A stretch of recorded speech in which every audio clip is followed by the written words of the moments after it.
My name is Lakuta. I come from a small Maasai village near Enkya Narok, close to the border with a rival clan, the Ilmalilian. We were raised to fear them. To never speak their names at night. To keep our herds away from their grazing lands, even during drought. But fear doesn't stop the heart. Her name was Nasira. She was from the Ilmalilian. We met during a shared market day, something the elders only allowed once a year, when the clans exchanged cattle and beads under the watch of the Loiban, the spiritual elders. She wore a blue shuka, her hair braided tightly with red ochre and beads. Her smile was quiet, shy, but her eyes stayed in my mind for weeks. That year, the market ended, but I didn't forget her. A month later, I saw her again at the river bend. I was watering my cattle. She was washing gourds. We didn't speak at first. Just watched each other like we weren't sure if the other was real. But then, I smiled. And she smiled back. We started meeting secretly. Always at the river bend. Always at dusk. She brought me honey cakes her grandmother made. I gave her bead bracelets I crafted myself. We never said I love you out loud, but we didn't need to. One day, while walking back from the river, I found a feather tied to a stick stabbed into the path. Black feather. Red string. That's how the Maasai mark a curse. At first, I thought someone was playing a prank. But that night, the goats screamed. We found one dead. Its eyes were missing. No blood. No struggle. Just gone. The elders said nothing. But the next morning, I saw the same kind of feather tied above the entrance of my hut. I should have stopped seeing her. But I didn't. Instead, I carved her name into my spear shaft. A sign of devotion. The kind usually reserved for wives. One night, while we lay beside the river, she whispered. Someone saw us. I sat up. Who?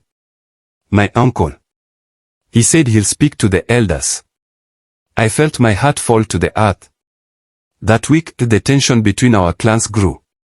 Someone poisoned a water god at our kraal. Then one of their cows was found dead, its belly sliced open, arranged like a message. I don't know who started it. Maybe it wasn't about us.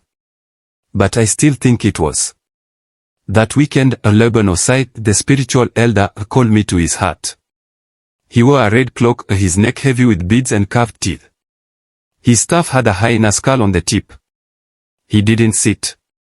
He didn't blink. He said, "The river is turning dark, boy. The clans feel it. You brought this." I didn't deny it. I couldn't.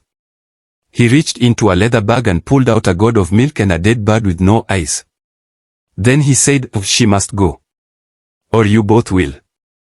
I ran that night. Ran to the river. But Nasira wasn't there. Instead, there was a small bundle wrapped in blue cloth, her shuka. Inside was a lock of her hair. And a string of beads I gave her, snapped. She was gone. Her family had taken her far away. I went home broken. But worse was coming. The next few nights, I heard singing outside my hut. Not songs I knew. Low humming. Foreign. Sad.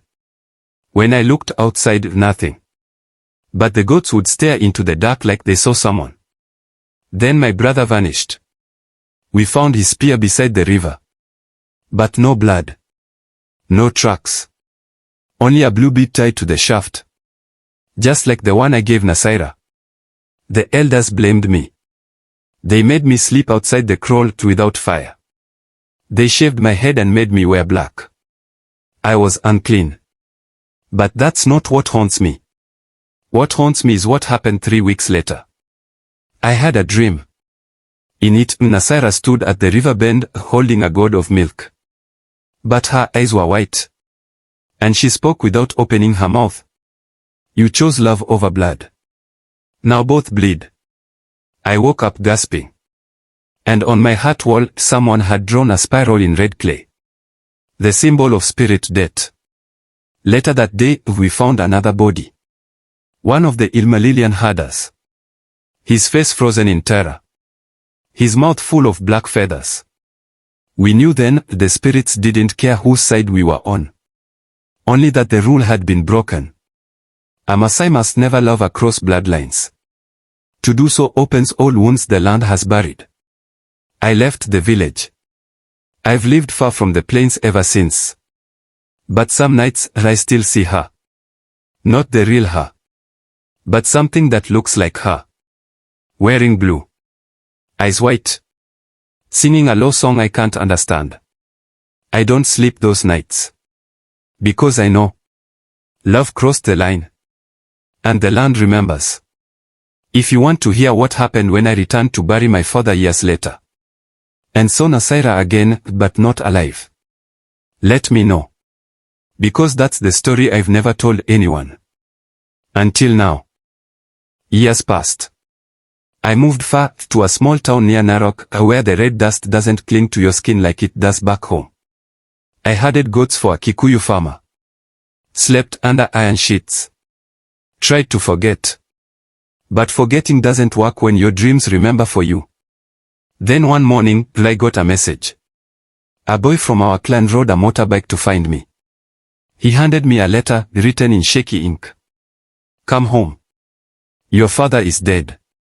I didn't ask how. I just packed my shuka and went.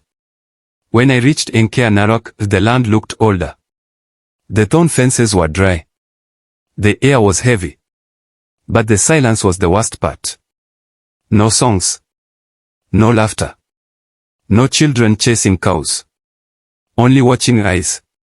At the burial, the Loban refused to let me dig the grave. He said I still carried the shadow of the river girl. That's what they called her now. Not by name. Not Nasira. Just the river girl. That night I slept in my father's empty hut. And I swear to you, I heard someone crying outside my door. I stepped out holding my spear. Nothing. Only a thin trail of water leading away from the hut. Toward the river bend. I should have stayed inside. I should have locked the door. But I followed it. Barefoot. Through dust and thorns. The moon was high. My breath was short. And when I reached the river, she was there. Not standing. Floating. Her feet just above the ground. Wearing the same blue shuka. The same beads. But her eyes were gone. Just hollow dark pits. She opened her mouth and mud spilled out. Thick. Black. Alive. I dropped my spear. I tried to run. But my legs locked. Like the land itself held me. She whispered. Why didn't you come for me? I couldn't speak. Then she screamed a sound that wasn't human. Birds burst from the trees.